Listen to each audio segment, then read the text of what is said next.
2027학년도 대비 수능 특강 문학 개념학습 9강이라고 해야 되나요? 작품의 사회, 문화적, 역사적 맥락을 고려한 작품 감상이 되겠죠. 자, 근데 이게 7차 첫 번째라고 해야 되나? 그때에는 요거 들어봤어요? 표현론적 관점, 반영론적 관점, 효용론적 관점, 묶어서 외제적 관점. 그 다음에 작품 자체만 가지고 하는 걸 구조론, 절대론, 내재적 관점.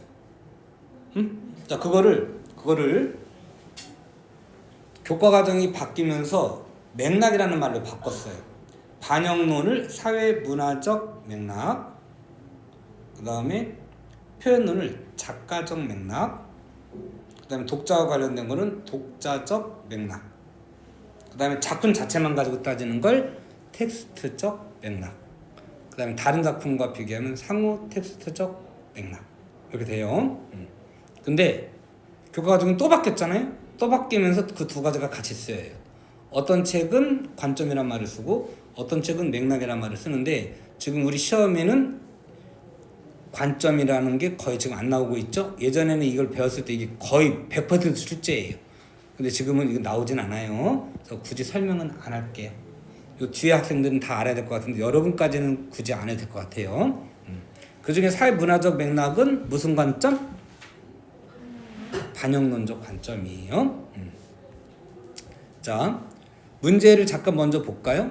1번 문제를 잠깐 먼저 볼게요. 43쪽.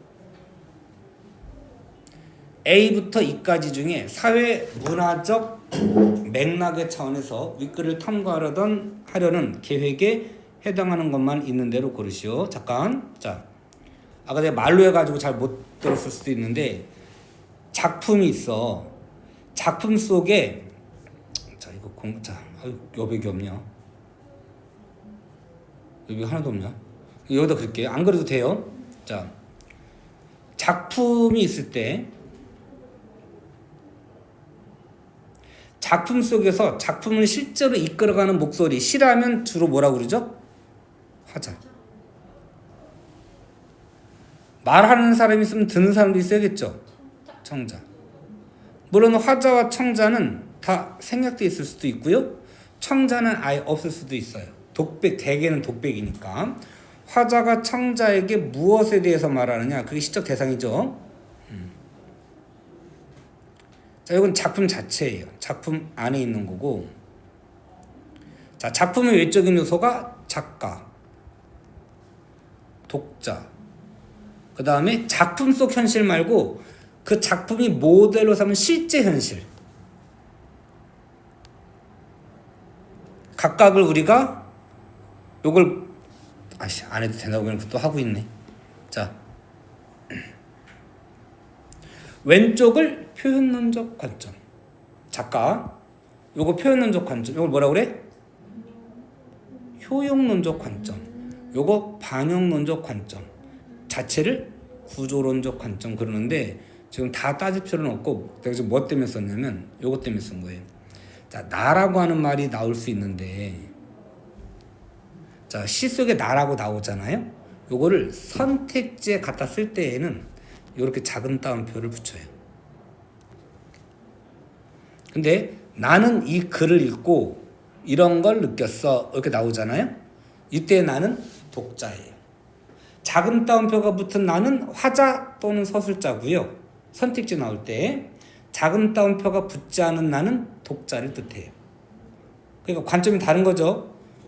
그러면 다시 한번 봐볼게요. 자, 문제 1번.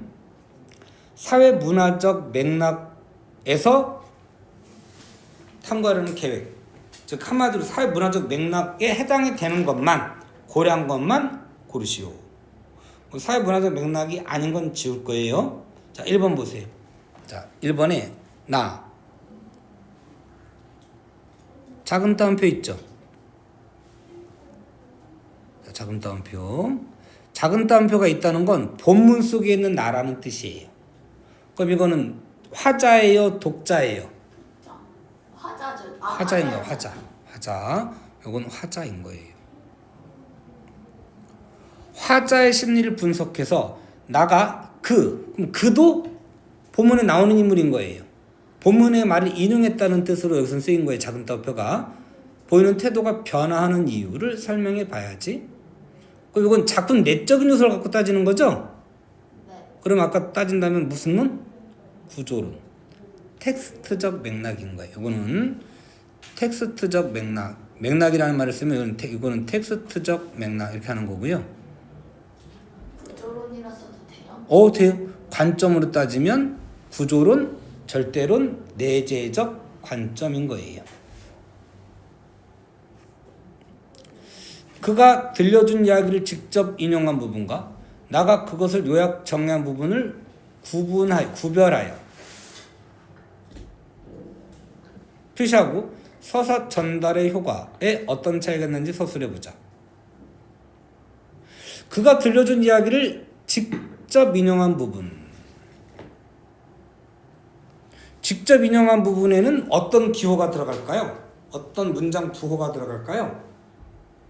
직접 인용이니까 큰 따옴표가 들어가겠지. 응? 큰 따옴표가 들어갈 거란 말이에요. 그러니까 그것을 요약 정리한 부분. 이건 뭐라고 그래? 요새 우리 여러 번 했었는데. 그래 그건데 그 중에 요거는 뭐야? 요약 정리했으니까 요약적 서술이야.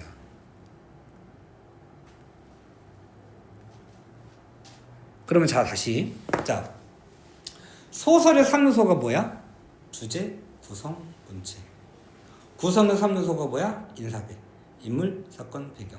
문체의 3요소가 뭐라고? 서술, 묘사, 대화. 그리고 우리가 요약적 서술이니 그 다음에 대화와 묘사가 들어가는 건 뭐라고? 아까 그게 간보극자. 간접적 성격 제시, 보여주기, 극적 제시, 장면적 제시. 사건 전개에 따지면 극적 전개. 그럼 이건 지금 B번은 무엇에 대한 내용이야? 극적 전개냐? 요약적 서술이냐? 대화를 쓰는 거냐? 서술을 쓰는 거냐? 이게 뭐야? 소설의 문체에 해당이 되는 거야. 그죠? 소설의 문체를 따지는 거야. 그럼 이것도 뭐에 해당될까요? 이것도 텍스트적 구조론인 거야. 똑같은 거야. 이렇게. 그럼 A, B는 지워야죠. A, B는 날아가는 거예요. C. 일제강점기에 있었던 일제강점기. 시대 현실이죠. 노동 숙박소. 물론 이제 본문에 나온 걸 인용한 거지만 일제강점기에 있었던 노동 숙박소 시설에 관한 자료를 찾아보고 끝내긴 그가 서울에 도착 일자를 찾는 것에 도움이 될 만한 곳일지의 일제 치하 때의 노동 숙박소라고 하는 그 시설에 대해서 알아보는 거잖아요. 네. 그럼 이거는 그 당시 1930년대 일제 식민지하의 노동 숙박소 시설에 대한 설명인 거잖아요. 대한 조사잖아요. 이건 현실이라고 볼 수 있죠. 사회 문화적 맥락에 해당이 되는 거예요. 작품의 배경이 된 시기 딱 나왔다. 이것도 사회. 옳지, 사회 문화적 맥락이야. 의복 문화. 문화네, 딱 그죠? 옷차림이 묘사된 부분에서 묘사만 가지고 따진다. 그러면 그거는 이제 구조론이 텍스트적 맥락이 될 텐데 그의 부분에서 그 전에 어떤 느낌이 제시되는지 깊이 이해해 봐야지. 뭘 조사하려고 하는 거야? 의복 문화에 관한 자료를 통해서 조사하려고 하는 거예요. 사회문화적 맥락 좋아요. 오늘날 대중교통의 일반적 이용 양식과 다르게 차가 안에서 서로 모르던 승객들이 자연스럽게 기분대를 나누고 함께 술을 마시는 작중 상황. 오늘날 양상과 다르게 함께 술 마시는 상황. 그 당시 어떤 시대 상황 이런 거거든요. 그죠? 요것도 그래서 사회 문화적 맥락으로 봐도 되겠어요. 될까요? 네. 자, 워낙 유명한 소설이긴 하지만 또 의외로 안 나왔네. 자, 내용 한번 볼게요. 자, 분석 노트로 보는데 여러분은 수능 특강으로 그냥 보세요. 수능 특강에 나와 있는 부분만 저도 그냥 같이 볼게요. 다 보면 좋겠는데 여러분 좀 자료가 없는 것 같으니까 자, 준비 안 해왔죠? 자, 볼게요. 고향 위에 줄거리가 없나요? 대구에서 서울로 올라오는 차 중에서 생긴 일이다.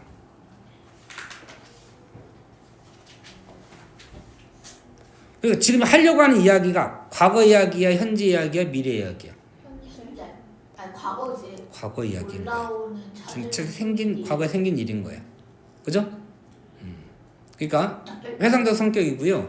우리가 작년에 그 표구된 휴지라는 작년이냐?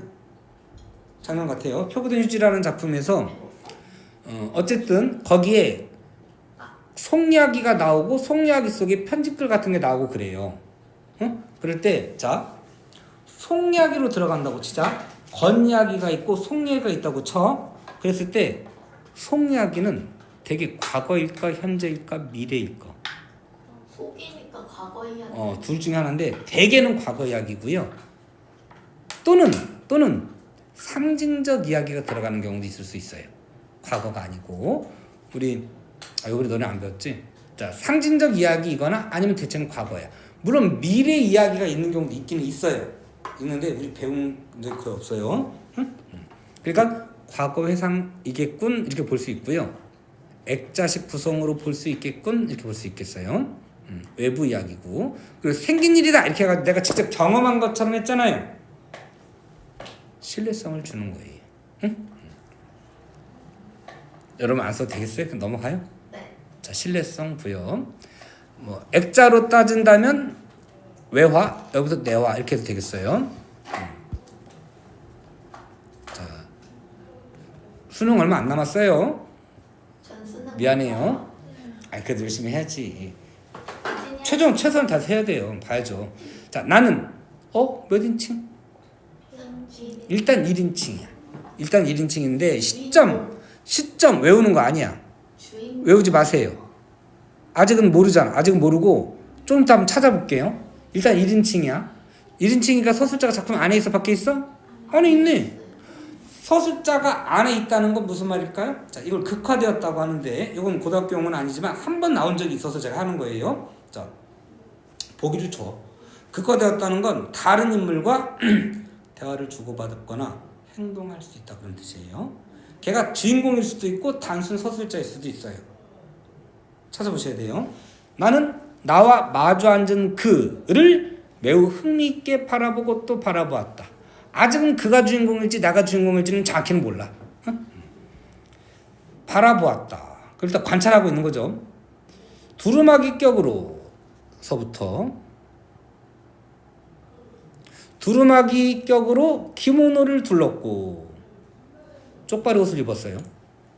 겉에는 쪽발이 옷 입은 거야. 안에는 옥양목 저고리가 내어 보임. 이건 우리나라 옷이에요. 조선 옷이에요. 아랫도리는 중국식 바지를 입었다. 다 섞였는데. 삼국의 문화가 섞인 거예요. 그러니까 저 새끼 뭐 하는 새끼지? 이렇게 궁금한 거예요 지금. 이런 거 일단 뭐라 그래? 외양 뭐 했어? 묘사. 겉모습 묘사예요. 외양이요. 외양 묘사. 그것은 그네들이 흔히 입는 유지 모양으로 그네들은 중국인을 뜻해요. 번질번질한 암갈색 피룩으로 지은 것이었다. 머리에서 떠올려 보세요. 그리고 발은 간발을 하였는데 너네 간발이 뭔지 아니? 너네 토시 그럼 알아듣니? 토시가 쪽발이 말이냐 뭐냐? 너네 이제 손에다가도 토시 할 때 있죠? 그래 그런 거. 발에도 그 토시 같은 걸 해요. 쪽발이 그 군인 그 전쟁 영화 보면 옛날에 군화가 없으니까 벌레 같은 거 들어오고 그러면 다칠 수 있고 이러니까 막아요. 쪽발이 군인 묘사 보세요. 발을 이렇게 종아리까지 감아 올렸죠? 그것처럼 우리는 밑에 이렇게 묶어버리고 토시 같은 힘을 이렇게 차요. 그게 간발이에요. 그리고 발은 우리 전통 의상에서도 보면 그 발을 이렇게 묶어놨잖아. 상상이 돼요? 간발하였고 하였는데 집신을 신었어요. 게다짝 안 신었어요? 집신 신었어요. 고부가리로 깎은 머리엔 모자도 쓰지 않았다. 이게 양반은 아닌 것 같아요. 우연히 있다 그러면 기묘한 모임을 꾸미는 것이다. 우리가 자리를 잡은 작간에는 공교롭게 세 나라 사람이 다 모였으니 내 옆에는 중국 사람이 기대었다. 그 옆에는 일본 사람이 앉아 있었다. 작가가 의도적으로 한 군데 배치한 거예요 지금. 요즘에는 이제 일본인 중국인들도 많고 베트남 요즘 베트남 말고도 태국 많죠. 주변에 흔해 요즘은 사실 진짜 많이 흔해진 것 같아요. 자, 근데 요거는 그렇게 흔할 일이 아닌 건데 일본 사람 정도 있을 수 있지. 어느 시대 같아요? 일제치하 때인 거예요. 그는 동양상국의 옷을 한 몸에 감은 보람이 있어 일본말로 곧잘 철철대이거니와 중국말에도 그리 서툴지 않은 모양이었다. 일본말로 곧장 철철대이거니와 내 선입견인가? 짓거리고 있는 느낌인 거예요. 그러니까 긍정적으로 보는 것 같아요? 부정적으로 보는 것 같아요? 부정적으로 보는 것 같아요. 근데 보람이 있어 이랬어요. 이것도 좋은 의미는 같진 않죠? 그래서 반어적 표현을 볼 수 있어요. 비아냥거리는 느낌이라고 볼 수 있는 거예요. 응? 좋아요? 봐야 돼. 응? 봐야 돼. 응. 자, 그 다음은 여러분 건 없는 거죠? 네. 자, 노동숙박소 여기서부터 갈게요. 여기부터 봤죠? 네. 자, 중간에 이런 내용이 있어요. 여기서 확인만 할까? 이 그라고 하는 사람이 옆에 중국인한테 뭐라고 말을 막 걸어요. 근데 귀찮은가 봐요, 중국인이. 씹어요. 댓글을 열성 그냥 한두 마디 하긴 하는데 그냥 귀찮아 툭툭 던지는 말인 거예요. 그러면 또 가만히 또 앞에 또 일본인한테 또 말을 또 막 말 걸어요. 일본인도 귀찮아가지고 뭐라고 그래? 쪽발이 말로 하긴 해요. 안 나오나? 어디 가십니까? 이런 쪽발이 말로 물어보는 게 나와요. 기억이 안 나네 왜?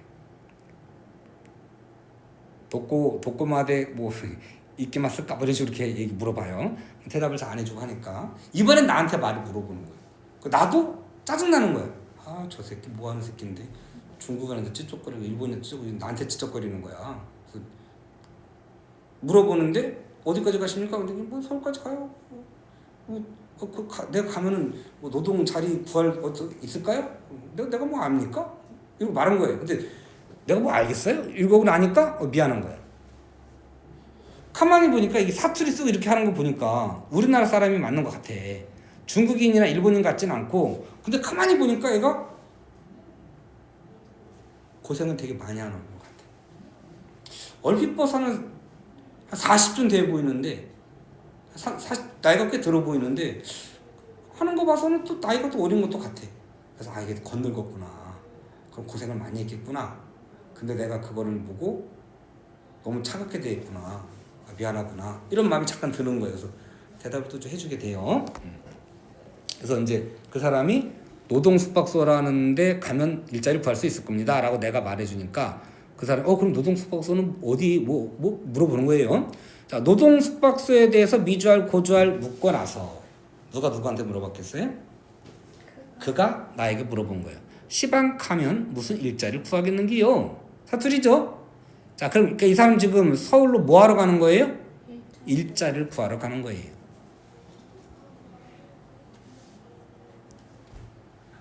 그의 처지를 알 수 있어요. 그리고 사투리를 썼잖아요. 사투리를 통해서 또 토속성 그리고 그 인물의 성격을 순박함을 우리가 알 수 있어요. 응? 현장감도 돼. 사실성도 되고요. 그럼 직접적 성격 제시예요? 간접적 성격 제시예요? 우리 큰 따옴표 대화 이퀄 간부국장. 언제쯤 되면 우리 안 헷갈릴까? 졸업하기 전에 해야지. 고민하지 마. 큰 따옴표 나오면 간부국장. 직접은 대체 뭔데요? 그는 순박했다. 이게 직접이야. 순박했다는 말 안 나오잖아. 내가 해준 말 있잖아. 그죠?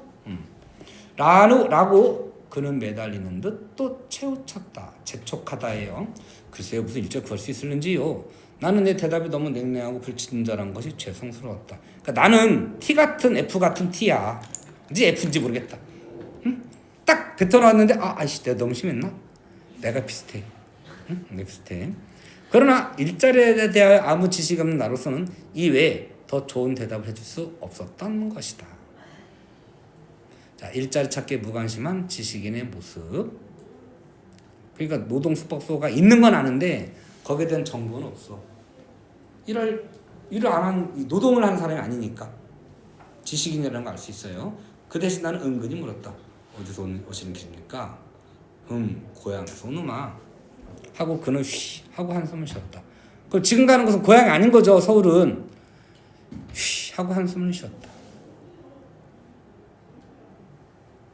뭐 생각하니까 지금 한숨이 나온 거니? 일자리를 찾아야 되는데. 그것도 있긴 하겠지만, 그것도 가능하겠다. 그것도 가능하겠어. 근데 어디서 오십니까? 때문에 쉬 한 거잖아요. 지역 때문에. 고향에서 와요. 근데 그 고향을 말을 떠올 때 후 하고 한숨을 쉰 거예요. 고향에 뭔가 사연이 있는 거예요. 그렇지 않겠어요? 그러자 그의 신세 타령의 실마리는 풀려나왔다. 그의서부터가 뭐예요? 이제부터? 신세 타령인 거예요. 신세 타령인 거야. 이게 그가 한 말을 간접 인용한 거예요. 어디까지야? 전부도 아니? 여기까지다. 여기까지가 요약적 서술이에요. 어디다 쓸까 이거를? 밑에다. 그래 여기다 쓰자.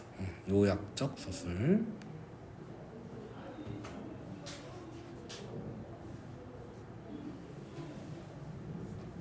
그러니까 요 부분이 요약적 서술인 거예요.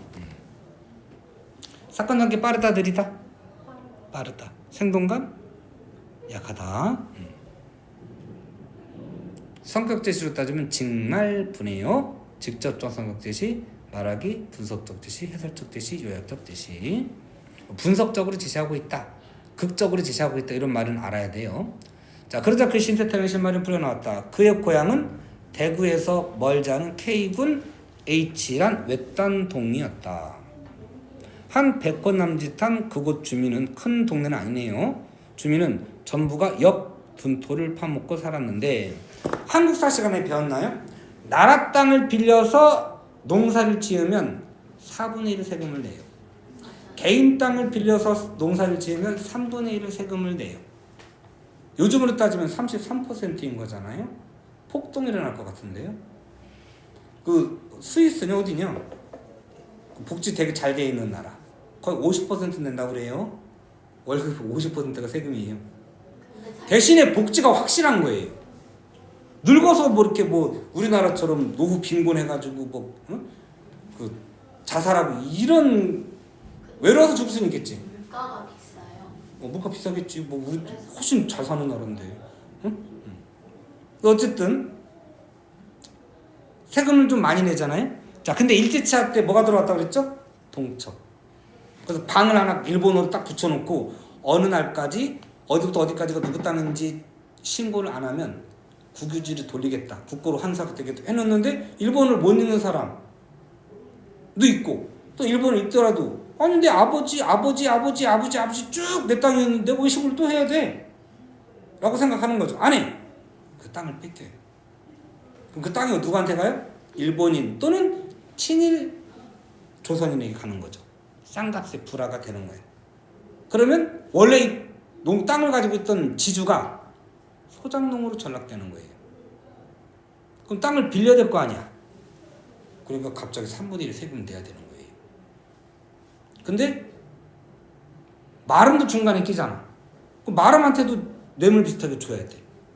그리고 실제로는 일본이 우리나라 여러분 얘기했죠 제가 1909한 말고 9한 말에 미국 생산량이 60%였는데 1930년대가 되면 80% 이상으로 넘어간단 말이에요. 그것 때문에 쪽발이가 우리를 도와줬다고 발전시켜줬다고 막 생색을 내는 거거든요. 근데 그 생산된 양을 어디로 가져가냐? 일본으로 가져가는 거예요. 그리고 곡식 창고처럼 돼버린 거야. 실제로 항만을 만들고 철도를 놓고 도로를 뚫고 이게 다 뭐 하려고 하는 거야? 수탈을 편하게 가려고 한 거예요. 우리를 발전시키려고 한 게 아니고. 어? 그래서 일제식민지화를 배경으로 하는 작품에 항만, 철도 이렇게 나오잖아. 뭐라고? 뭐의 수다? 수탈. 약간 강도 빼는 거. 약탈이 마찬가지지. 수탈. 수단인 거예요. 그러다 보니까 구한말보다 더 심각해요. 30%도 안 남아요. 아프면 어떻게 돼요? 빌려야지. 죽었어요. 어떻게 해요? 빌려야지. 결혼해. 어떻게 해요? 빌려야지. 그럼 빚이 계속 생길 거 아니에요? 자, 내년에 30% 남았어요. 빚을 갚아야 될 거 아니에요? 제로. 이듬해 마이너스 30, 이듬해 마이너스 60, 이듬해 마이너스 90. 해가 갈수록 빚이 늘어나는 거예요. 그래서 1930년대를 배경으로 하는 작품들을 보면요, 야반도 쪽 이렇게 나와요. 아까 이용학 낡은데 또 그래서 도망간 거예요. 자, 그 생각하고 읽으세요. 역돈토를 파먹고 살았는데, 역돈토로 말하면 개인집 땅을 붙이는 것보다 떨어지는 것이, 이익을 볼 수 있는 것이 후했다. 그러므로 넉넉하지는 못해도 평화로운 농촌에서 남부럽지 않게 지낼 수 있었다.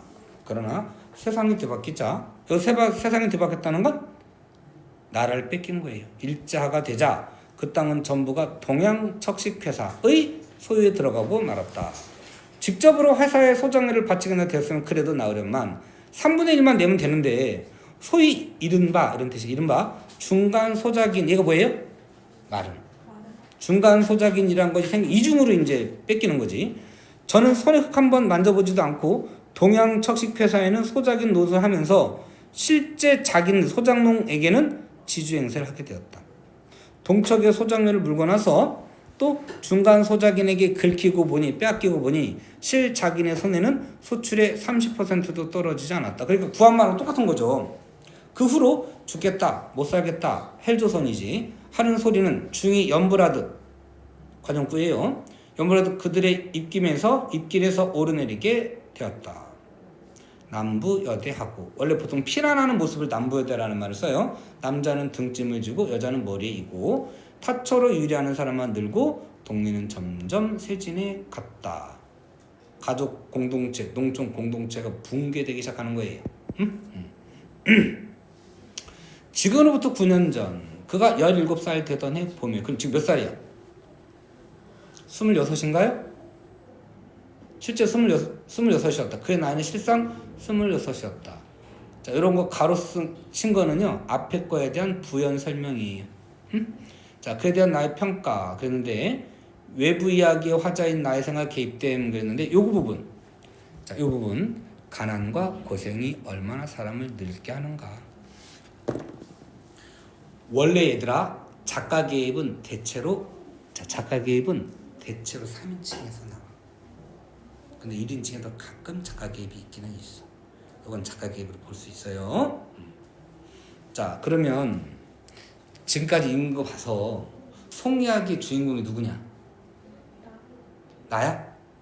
그야? 나 아니야. 그거 같아. 그죠?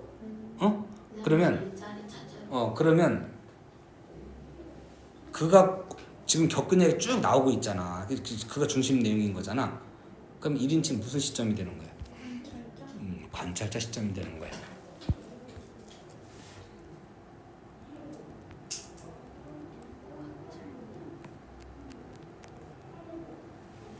질문이야. 자, 1인칭 관찰자야. 사건 안에 서술자가, 작품 내부, 그러자. 작품 내부의 서술자가,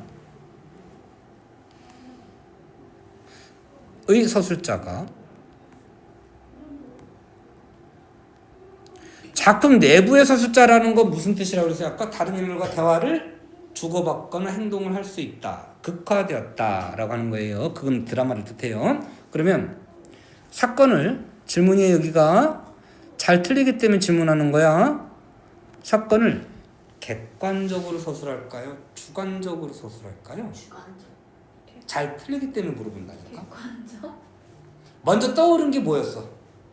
먼저 떠오른 거를 반대로 바꿔. 먼저 떠오른 게 객관적이 떠올랐어? 아니 그게 아니라 주관적인데 반대로. 그렇지, 객관적이야. 그래서 사건을 객관적으로 서술하.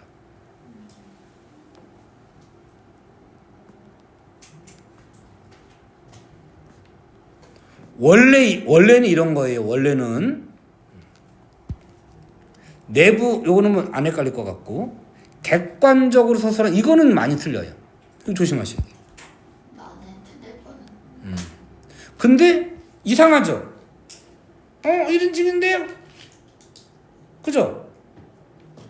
자, 부분적으로 주관적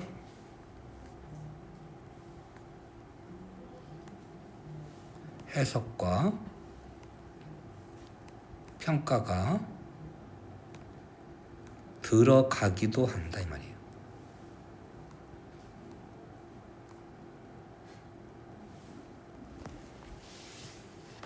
무조건 주관적인 게 아니고 주관적 해석과 평가가 들어가기도 한다예요. 됐죠? 그럼 이거를 만약에 문제를 낼 때 요만큼을 빼버렸어. 엄밀하게 따지면 여기부터 아니에요. 여기부터예요. 이만큼이 평가예요. 요만큼을 만약에 빼버렸어. 빼버렸는데 주관적 해석과 평가가 들어가기도 함. 그러면 틀린 거예요. 편집하기도 한다. 그러니까 무조건 외워서 하면 안 돼. 편집 안 한다고 하는데 아니 편집해요. 오늘 여러분들 그 문제 준 것 중에 두 번째가 세 번째 지문에 샤갈의 마을에 내리는 눈이 들어가 있을 거예요. 네? 무슨? 샤갈의 마을에 내리는 눈이라고 김춘수의 작품이 무의미 시가 딱 한 번 나왔는데요. 원래 본문에는 봄을 바라고 섰는이에요. 봄을 바라고 섰는을 봄을 바라보고 섰는으로 바꿨어. 지금 여러분 문제 그건 빠져 있을 거예요 아마. 근데 자 봄을 바라고 섰는 그러면 과거 현재 미래야? 미래. 봄을 바라고 미래. 미래죠? 바라보고 그러면 현재예요. 여기 바꾸기도 해요. 바라보고 있다고 현재. 아. 그래서 답이 현재 어쩌고저쩌고가 답이에요. 의도적으로 편집을 그렇게 한 거예요. 원본이 잘못된 게 아니고 원본을 헷갈린다. 뭐지? 오타를 쓰거나 이렇게 한 게 아니고 잘못 넣거나 한 게 아니고 의도적으로 문제를 바꾼 거예요. 그러니까 개기면 안 돼요. 그날 어떤 그 강사가 아니 30명이나 한 달 동안 안 다니는 새끼들이 앉아가지고 오타 하나 원전 하나 확인 안 했냐고 막 욕을 했어요. 그 양반은 그 문제의 의도를 안 본 거예요. 그러니까 나도 처음 그 얘기 듣고서 맞아 확인해봐야지. 그리고 나도 풀 때는 오타인가? 근데 답을 보니 현재 쪽에 있어서 아씨 이거 의도적 바꿨나 보네.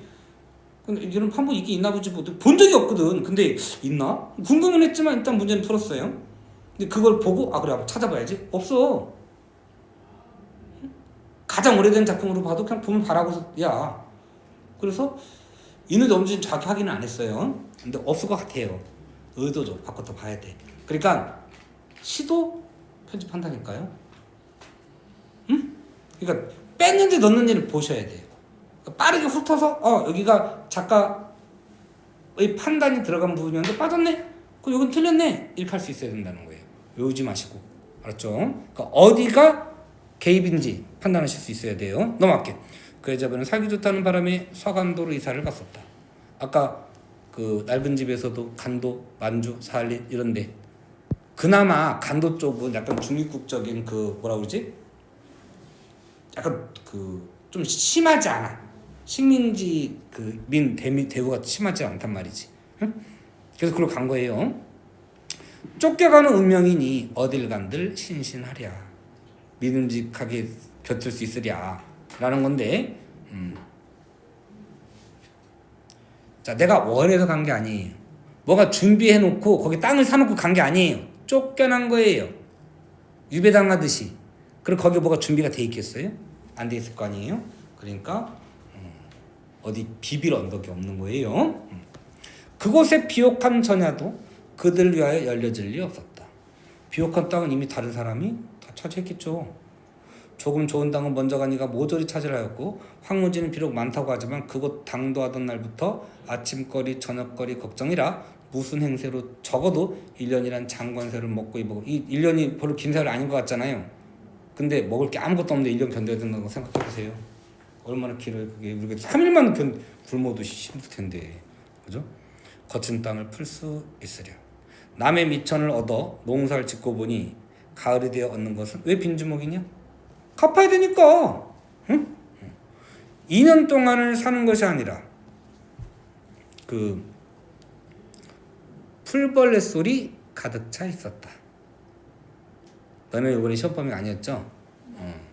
자, 거기 배경은 러시아 땅이에요.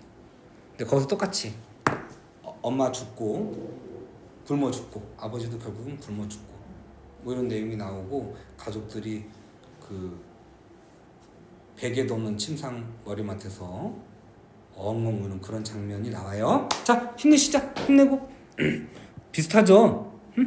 2년 동안을 사는 것이 아니라 억지로 버텨갈 때 그의 아버지 우연히 병을 얻어 타국의 외로운이 되고 말았다. 준이야, 레몬 씨 하나 줄까? 빨리 하나 가져. 사탕 줘? 물 있어? 물 먹고. 아, 물 없어? 나는 지금 먹고는 마실 거면 빨리 떠오든가. 자, 이태 동안을 어디까지 갔냐? 악으로 모진 몫을 이어가는 중 4년이부터 영양 부족한 몸이 심한 노동에 지친 탓으로 그의 어머니 또한 죽고 말았다. 고아가 된 거야. 그러니까 부모님 다 돌아가셨어요. 나머지 가족 이야기는 안 나와요. 까지가 무슨 뭐야? 문체가 요약적 서술이에요. 모친 가정 돌아갔구만. 자, 그럼 현재도 아니지 사실은 뭐 있었던 일이다 이런 거니까. 그와의 대화는 현재 이야기 현재 말이 안 되는데 자 대화로 진행되고 과거 이야기가 요약적 서술이에요. 모친가는 돌아갔구만. 돌아가실 때 흰죽 한 모금도 못 자셨구만. 자 흰죽 한 모금도 못 자셨구만. 몸이 안 좋아서 못 먹었을 수도 있지만 가난한 거예요. 매우 가난한 거예요. 매우 궁핍했어요.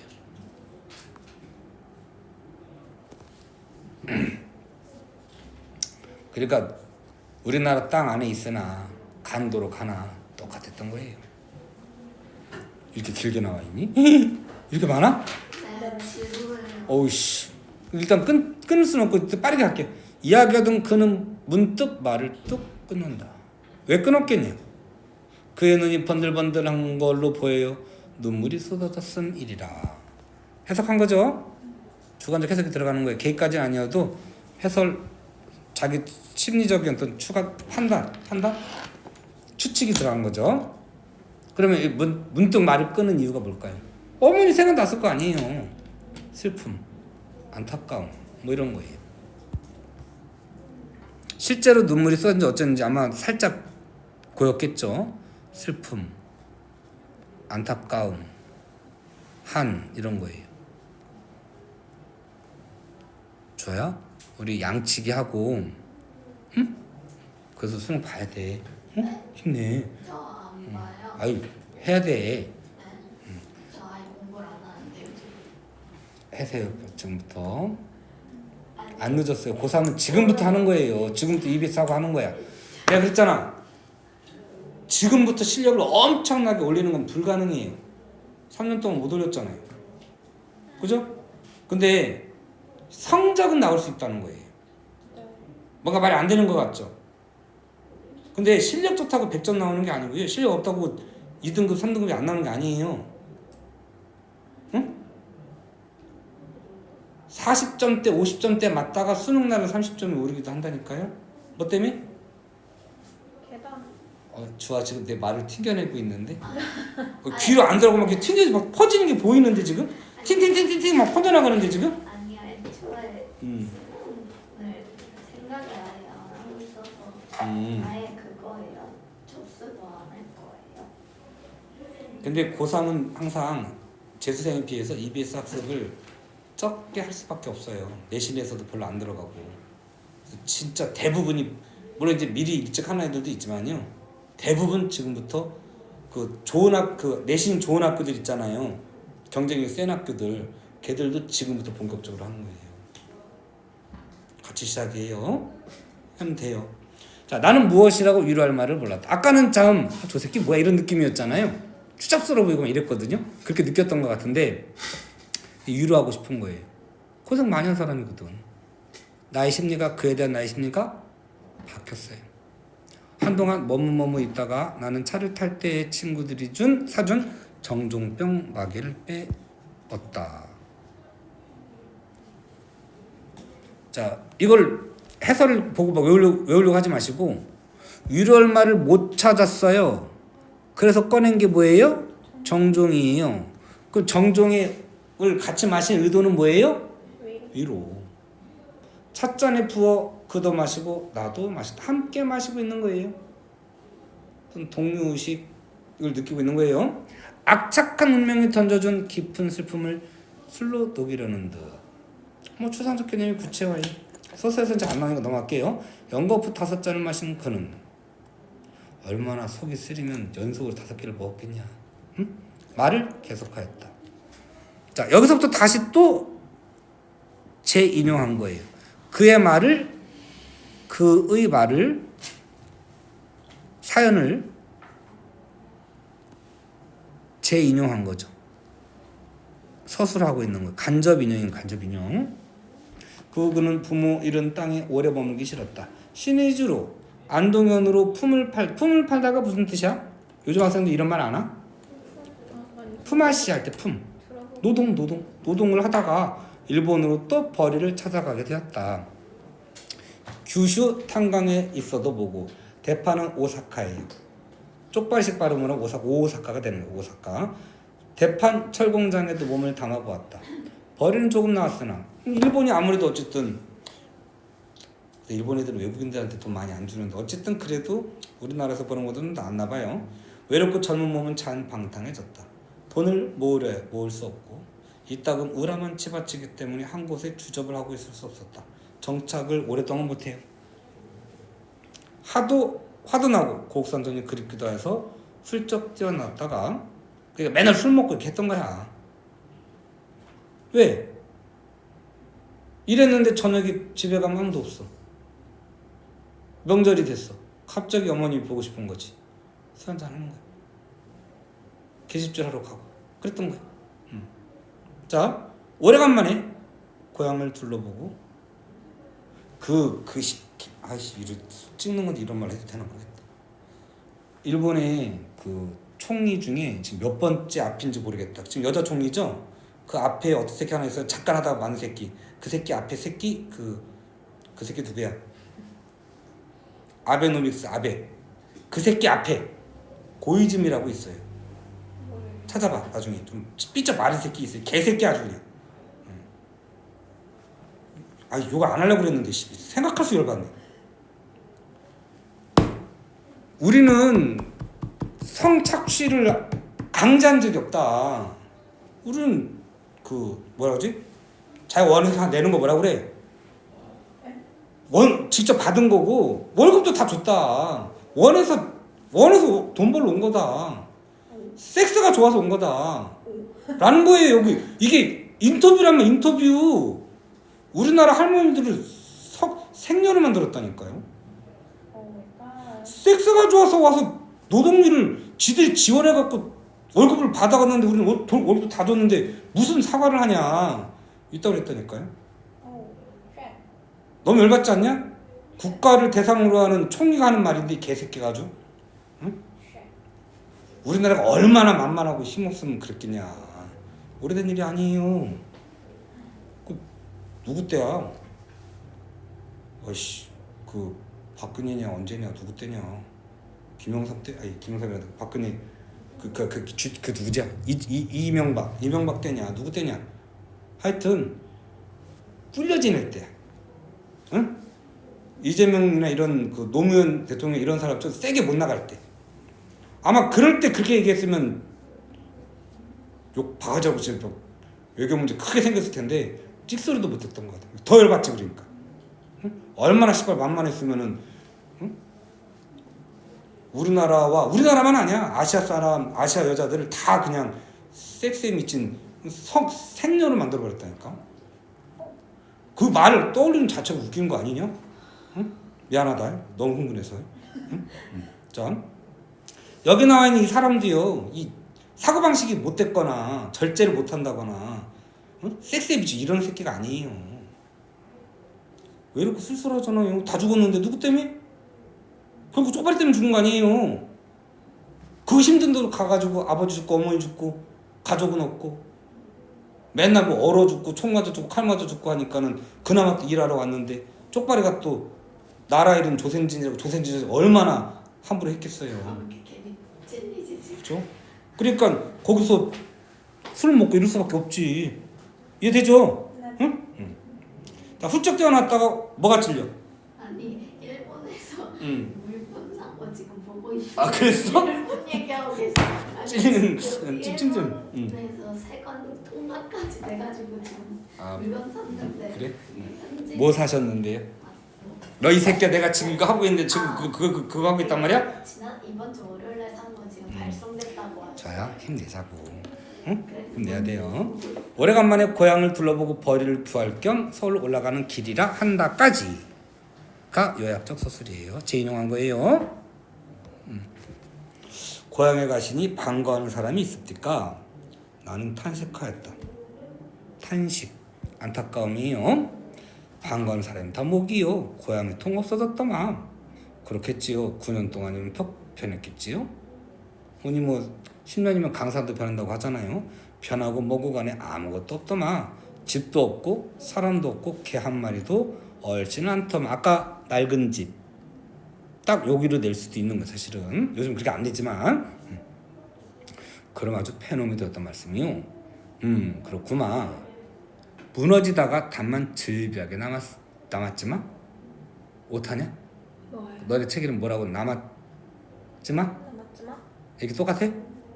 남았으면 가지고 남았지만요? 놓쳐서 여기로 이것만. 응, 좋아요. 네. 우리 살던 집도 터야 안 남았겠는기요. 질문.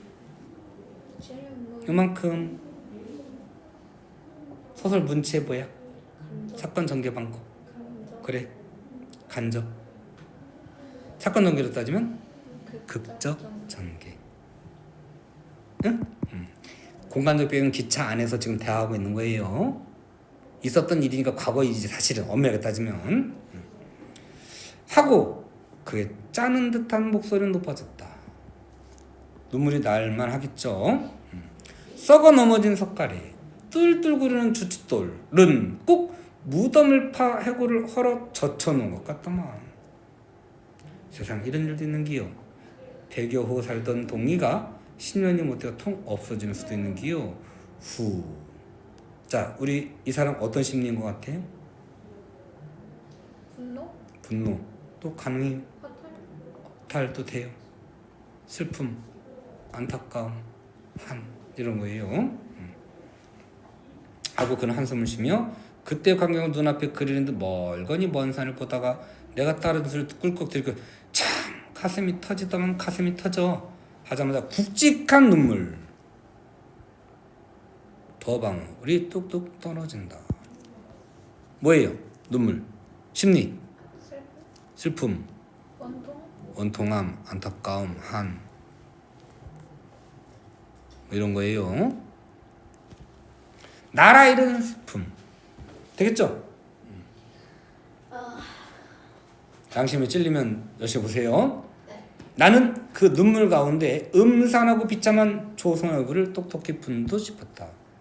내가 잘못 기억하는지 모르겠는데 일단 제목이 그의 얼굴이라고 처음에 발표됐고 그 안에 들어있다고 하는데 아마 조선 얼굴이었던 것 같기도 하고 또 한번 바뀐 것 같기도 한데 자 일단 여기에도 나와요. 그의 얼굴이라고 원래. 그러니까 여기 나오는 그는 곧 누구예요? 누구의 전형일까요? 일제식민지와 유랑민의 전형이. 그리고 아까 또 하나의 별에서 그 서울로 그 화자 말고 유랑민 갔다가 지붕에 타고 온 다른 그 옆에 있는 사람이 있었죠? 그 사람들과 같은 처지인 거예요. 응? 이윽고 나는 이런 말을 했다. 그래 이번 길에 고향 사람 하나도 못 만났습니까? 하나 만났구마. 단지 하나. 친척 되시는 분이던가요? 아니구마. 한 이웃에 살던 사람이구마. 하고 그 얼굴은 더욱 침울해진다. 침울해지는 건 뭔가 침울해질 수밖에 없는 이유가 있을 거 아니에요? 약간 반갑잖아요. 만약에 반가웠었다면 침울할 리가 없겠지. 반갑다마다. 아, 반갑게 반가웠네요. 죽은 사람을 만난 것 같다마. 그러니까 살아서는 다시 못 만날 것 같았던 사람을 만난 거예요. 더구나 그 사람은 나와 까닭도 좀 있던 사람인데 인연이 있었던 사람인 거예요. 응? 이거 중요해요. 그는 뭐라고요? 일제하 유랑민의 유랑하는 우리 민족을 상징한다라는 거예요. 자, 까닭이라니 나와 혼이 있던 여자구만. 뭐예요? 놀람 그리고 안타까움이야. 그 인연 있는 사람도 똑같이 아직까지는 아니겠다. 아직까지는 그냥 놀람 정도 되겠어요. 나는 놀란 듯이 벌린 입이 닫혀지지 않았다. 근데 그 신세도 내 진세면 하구만 하고 그는 또 이야기를 계속하였다. 여기부터 다시 또 뭐야? 요약적 서술. 그리고 그의 이야기를 재인용한 거예요. 그 여자는 자기보다 나이 2살 위였는데 뭐 옛날에는 이렇게 조혼을 하고 일찍 결혼하고 또 여자가 나이가 많은 경우가 대부분 많았어요. 한 이웃에 사는 탓으로 같이 놀기도 하고 싸우기도 하며 자라났었다. 그가 14살 적부터 그들 부모 사이에 혼인말이 있었고 그도 어린 마음에 매우 탐탁하게 마음에 들어했어요. 생각하였다. 그런데 그 처녀가 17살 되던 겨울에 벼랑간 간 곳을 모르게 되었다. 아까 낡은 집에서 털본 애가 갑자기 야반도주 했잖아요. 비슷한 거예요. 자, 알고 보니 그 아비 되는 자가 20원을 받고 대구 유곽에 팔아먹은 것이다. 개새끼냐? 그 고이즈미가 그 얘기할 때 이렇다. 그게 걔가 얘기한 건지. 1930년대를 배경으로 하는 여러분 소설 한번 다 보세요. 여러분 떠올리는 소설 다 보면요, 거기 다 그 몸 파는 이야기가 나와요. 너네 날개 기억나냐? 옥 이상의 날개라는 소설. 그 백수의 와이프가 성매매하는 여자예요. 응? 남편 아달린이라는 거 먹여가지고 재워놓고 성매매하는 거예요. 이태준의 그리고 아무 일도 없었다. 이거 보면요, 제목이 뭔가 일이 있을 것 같죠? 제목 참 그래요. 그리고 아무 일도 없었다. 이게 제목이거든요. 시아버지가 병들었어요. 집 쫄딱 망한 거. 양반 집안이야. 남편도 병들었어요. 안방에 둘이 누워 있는 거예요. 농밭도 없어요. 응? 뭐 할 게 없어. 그래서 여자가 내외 술집을 하는 거예요. 내외 술집도 아니야. 내외 술집은 손만 문 밖으로 내가지고 구멍 뚫어가지고 술만 따라주는 그 술집이 내외 술집이래요. 상상이 잘 안 되죠. 뭐 그런 게 있었대요. 여기서도 몸을 파는 내용이 나와요. 그리고 여러분 감자 알아요? 감자? 김동인 감자? 거기서 복녀가 감자를 훔쳐 먹다가 왕서방한테 걸려가지고 왕서방이 너 주제소 갈래? 주기적으로 나 찾아올래? 해서 찾아가고 밤마다 몸 팔고 감자 가져오는 거예요. 그 복녀가 나쁜 년 같아요? 얼핏 보면 나쁜 년 같죠? 이해가 안 가죠? 근데 그 감자가 없으면 굶어 죽어요. 생존의 문제였던 거예요. 그래서 그 마치 왜 근데 덮고 있어요? 네? 근데 왜 다 덮고 있어요? 추워서 그런 거 아니에요? 켜줘요? 아니 저는 상관없는데. 그래도 되지? 더워지면 또 켜줄게. 자, 뭐 하단 말은 그래서 자, 실제로 1930년대 일제식민지화를 배경으로 한 소설들을 보거나 그러면요, 몸 파는 내용이 많이 나와요. 그래서 어떻게 얼핏 보면 고이즈미 말이 맞는 것 같잖아요. 근데 그게 덜 받는 거예요. 그렇게 하지 않으면 살 수가 없어요. 우리나라 몸 파는 여자들이 6.25 이후에 많았어요. 그 미군 부대 근처에. 그 옐로우하우스 이런 게 있었던 거 아니에요? 응? 그러니까 그거는 또 청나라 때 중국에 잡혀갔다 온 환양년이라고 하는 사람들. 다 그건 나라가 힘이 없었기 때문인 거예요. 응? 그거는 그 사람들이 비극인 거고 불쌍하게 생각하고 안타까워해야 할 일인 것이지, 그냥 분노를 느껴야 될, 우리가 그 사람들한테 분노를 느끼는 게 아니고 그렇게 만든 쪽발이나 떼놈들한테 분노를 느껴야 할 일이지 그 사람들 욕할 게 아니란 말이에요. 응? 사실 여기 아비 되는 사람도 딸을 얼마나 극심해서 못 먹고 살겠으면 팔았겠냐. 응? 참 그런 처지 있을 거예요라는 거예요. 근데 어쨌든 도덕적으로는 말이 안 되는 거지. 딸을 팔아먹은 거 아니야. 그래서 그 소문이 퍼지자 그 처녀 가족은 마을에 살 수가 없었던 거예요. 그 동에서 못 살고 멀리 이사를 갔는데 그 후로는 물론 피차에 한번 만나보지도 못했다. 이번에야 빈터 만나면 고향을 구경하고 돌아오는 길에 읍내에서 그 아내 될 뻔한 그녀 권려와 마주치게 됐다. 보통 우리 걸자, 권려 이런 말 나오거든요. 그 자, 그 여인 이런 뜻이에요. 응? 자, 1920, 30년대 배경화는 소설에는 걸자, 권려 이런 말이 나와요. 뭐 그 남자, 그 여자 이런 뜻이에요. 처녀는 어떤 일본 사람 집에서 아이를 보고 있었다. 권려는 그녀예요. 자, 아까 그가 일제 식민지하 유랑 농민 우리 민족의 전형 그랬죠? 우리 민족을 상징한다 그랬잖아요. 권려도 마찬가지예요. 일제하 적어보자.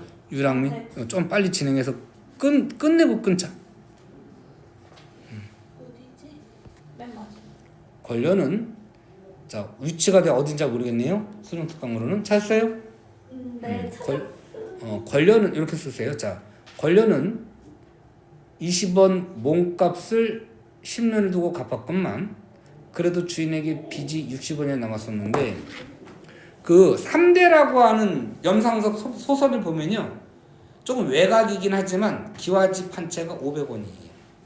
그러니까 60원이 적은 돈이 아닐 거예요. 남았었는데 몸에 몹쓸 병이 들고 나이 들거져 산송장이 되니까 주인 되는 자가 특별히 빚을 탕감해주고 장면 거래에 놓아준 것이었다. 아까 뭐 고지마 이거 올려도 되는 거냐 이거? 괜찮겠지?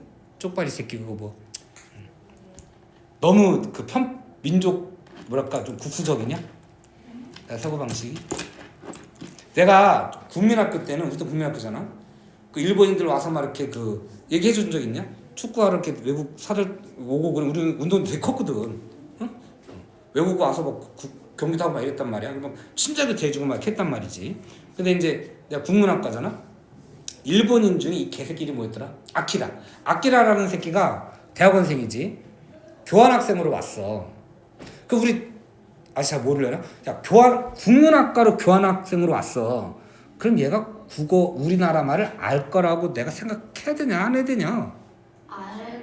우리말을 알지 않을까? 그래야지. 근데 내가 그때 너무 순진했던 것 같아. 내가 이제 그 연구실에 있을 때라 조교로 있을 때라 그 과조교하고 나하고 등등 이제 그 친구를 이제 데리러 왔어. 이제 인사도 시키고 해야 되니까 이렇게 있는데 옆에 조교가 그 아키라한테 술잔을 이렇게 주는 거야. 자, 한잔 하세요. 그래서 하는데 딱 주면서 이렇게 하는 거야. 딱 주면서 씹새 좋냐? 키키된 개새끼 먹어 이렇게 하는 거야. 욕도 그나마 내가 몇 개 뺀 거야 지금. 어떻게?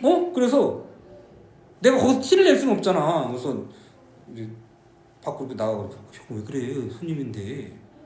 근데 이 양반 이러는 거야. 야 우리말을 한마디도 못하는 게 말이 되냐? 진짜로 못하는지 알아보고 싶어서 그랬지. 욕을 하면 내가 그래도 자기도 모르게 나니? 이거 나올 거 아니야. 이 빠가라고 할 수도 있는 거 아니야. 그래서 근데 안 나오는 거야. 그럼 못하는 줄 알았지 우리말을. 근데 쪽발이 원래 그런 새끼들이야. 앞에 웃어. 속으로는 개새끼 죽인다 이렇게 생각하고 있어도 웃고 있는 애들이란 말이야. 교환학생으로 석사과정이 왔는데 우리말을 모른다는 게 말이 되냐? 아니야. 특히나 욕은 알아듣지 않겠냐? 씹새, 개새 뭐 이렇게 했는데 그거를 못 알아들었을까? 빠가야로 뭐 또 쪽발이 욕은 우리나라 욕이 센 거라며. 일본의 욕은 어떤 정도가 빠가로밖에 난 기억이 안 나네. 뭐가 있을까? 신해. 죽어? 그래 뭐 그거 두 개 합치면 제일 센 욕이에요. 아 그래? 이 빠가야로 신해 그런 거야? 그렇게 하면 죽어 그런 거야? 제일 심한. 그래 죽어가 뭐 세긴 세다. 우리처럼 이렇게 이 눈가를 쭉 뽑아가지고 쭉 빨아가지고 이런 세진 않은데. 자, 근데 지금 생각해봐도 근데 끝내야 돼. 알았어 빨리 끝내줄게. 우리말을 몰랐을 리가 없어. 근데 끝까지 웃더라. 하이 이러면서 술 받아 처먹고 있더라고. 응? 그래서 나중에 생각해보니까 절대 우리말을 모를 리가 없는 거야. 그때 내가 애기였 순진했던 거지. 왜? 우리말을 하고 싶지가 않은 거야. 식민지 출신 국가라는 거지. 근데 내가 한국말을 해? 이런 우월주의인 거야. 물론 추측이야. 응? 그 새끼하고 말을 해본 적은 없어. 말은 몇 마디 해봤겠지만 기억이 전혀 안 나. 응? 응. 우리 연구실로 온 교환학생이었거든. 응? 자, 뭐 때문에 이렇게 된 거냐? 씨. 자, 순간 또 열받아고 그랬어요. 자, 읍내로 돌아 10년 동안 한마디 두어마디 배우던 일본말 덕택으로 그 일본 집에 있게 되었던 것이었다.까지 요약적 서술이. 곧 끝나지 않나요? 한 페이지 더 있나요? 암만 사람이 변하기 어찌 그렇게도 변하는 기요. 그 숨 많던 머리가 훌렁 다 벗어졌더만 고생을 그만큼 많이 했어요. 비참한 삶 그랬네요. 눈은 푹 들어가고 그 이들이들하던 생명력이 강하게 느껴지던 그런 뜻이에요. 얼굴빛이 마치 유산을 끼얹은 듯 하더만 푸석푸석해진 거예요. 서로 붙잡고 많이 우셨겠지요. 눈물도 안 나오더만. 일본 그만큼 고생이 많았던 거예요. 일본 우동집에 들어가 둘이서 정종만 10병 따라 니고 헤어졌구만. 이심전심으로 그냥 말 안 해도 고생했군, 힘했지 뭐 이렇게 서로 위로하고 이렇게 했던 거예요. 하고 가슴을 짜는 듯 결혼 한숨을 쉬더니 그는 지낸 슬픔을 새록새록이 자아내어 마음을 새기기 지쳤음이더라 라고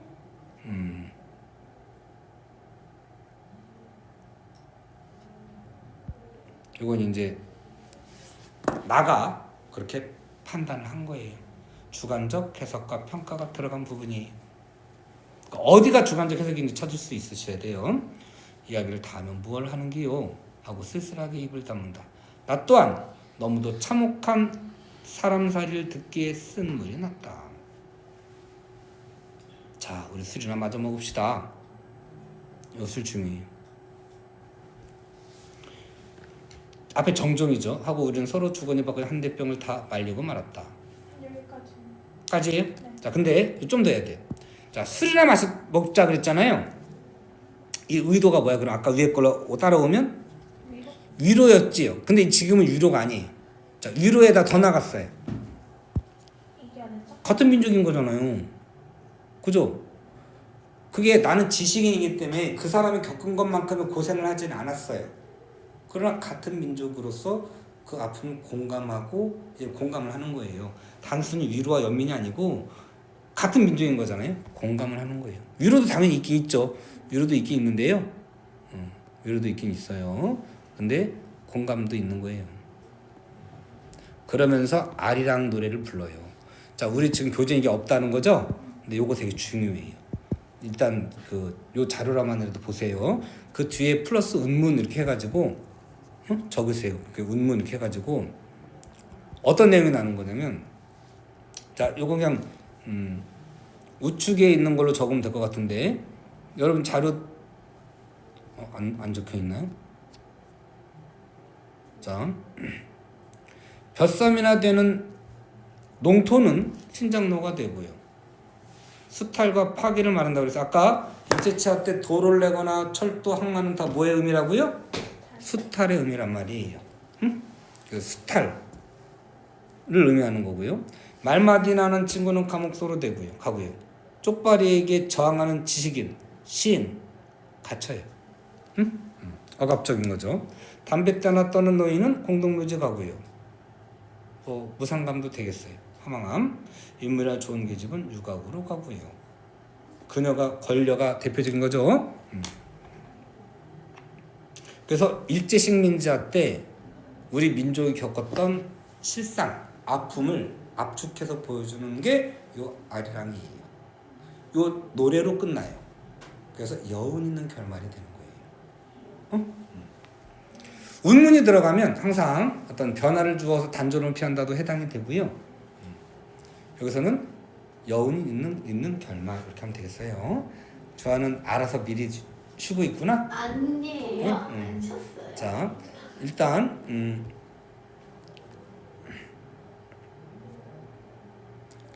2번, 3번 그럼 조금 이따 와서 풀어요? 네. 알겠어요.